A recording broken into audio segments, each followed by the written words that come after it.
ಒಂದು ದಿನ ಗೋಪಾಲ ಅಣ್ಣಯ್ಯ ಪ್ರೀತಿಗೆ ಮಡಲು ಮುಗಿಯದ ಮೊದಲು ಹೊಸ ಕನಸು ಹೊತ್ತುಕೊಂಡ. ಅವನ ಕ್ರಶ್ ರತ್ನ ಹಳ್ಳಿ ಶಾಲೆಯ ಹುಡುಗಿ. ಗೋಪಾಲ ತಮ್ಮ ಚೆಲ್ಲಪ್ಪನನ್ನು ಕರೆದು ಹೇಳ್ತಾನೆ, ಗೋಪಾಲ ನೋಯ್ಯ, ನಾನು ಲವ್ ಲೆಟರ್ ಬರೀದಿದ್ದೀನಿ, ನೀನು ಅದನ್ನ ರತ್ನಾಗೆ ಕೊಡು. ಚೆಲ್ಲಪ್ಪ, ಅಯ್ಯೋ ಅಣ್ಣ, ನಾನು ಮಕ್ಕಳ ಶಾಲೆಗೆ ಹೋಗ್ತೀನಿ, ಹನುಮಯ್ಯ ಮಾಸ್ತ್ರು ಹಿಡಿದ್ರೆ ನನ್ನ ಫ್ಯೂಚರ್ ಗಾನ್. ಗೋಪಾಲ, ಬಾಯಿಗೆ ಪಾಕಿತಾನಿಯೂ ಹಾಕ್ತೀನಿ, ಓಡಿ ಹೋಗು ಬೇಗ. ಚೆಲ್ಲಪ್ಪ ಲವ್ ಲೆಟರ್ ಹಿಡಿದು ಶಾಲೆಗೆ ಹೋಗ್ತಾನೆ. ಆದರೆ ತಪ್ಪಾಗುತ್ತೆ. ಲೆಟರ್ ರತ್ನ ಬದಲಿಗೆ ಹನುಮಯ್ಯ ಮಾಸ್ತರ ಕೈ ಸೇರುತ್ತೆ. ಮಾಸ್ಟ್ರು ಅದನ್ನು ಓದುತ್ತಾರೆ.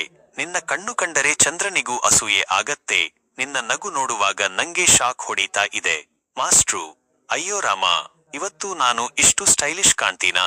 ಅವರು ತಾವೇ ಲವ್ ಲೆಟರ್ ಓದಿ ನಾಚಿಕೊಂಡು ಟೀಚರ್ಸ್ ರೂಮ್ಗೆ ಹೋಗ್ತಾರೆ. ಮಧ್ಯಾಹ್ನ ಗೋಪಾಲ ಅಣ್ಣಯ್ಯ ಕಾನ್ಫಿಡೆಂಟ್ಲಿ ರತ್ನಾ ಬಳಿ ಹೋಗಿ ಕೇಳ್ತಾನೆ, ಲೇಖನ ಸಿಕ್ಕಿತಾ? ರತ್ನಾ ಅಚ್ಚರಿಯಿಂದ, ಏನು ಲೆಟರ್? ನಾನಿನ್ನೂ ನೋಡಿಲ್ಲ ಸಹ. ಗೋಪಾಲ ಜಾಗೋ ಆಗ್ತಾನೆ.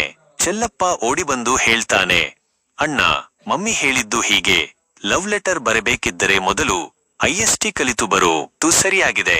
ಆದರೆ ತಪ್ಪು ವ್ಯಕ್ತಿಗೆ ಪತ್ರ ಹೋದರೆ ಪ್ರೀತಿ ಬೇರೆ ದಾರಿಗೆ ಹೋಗುತ್ತದೆ.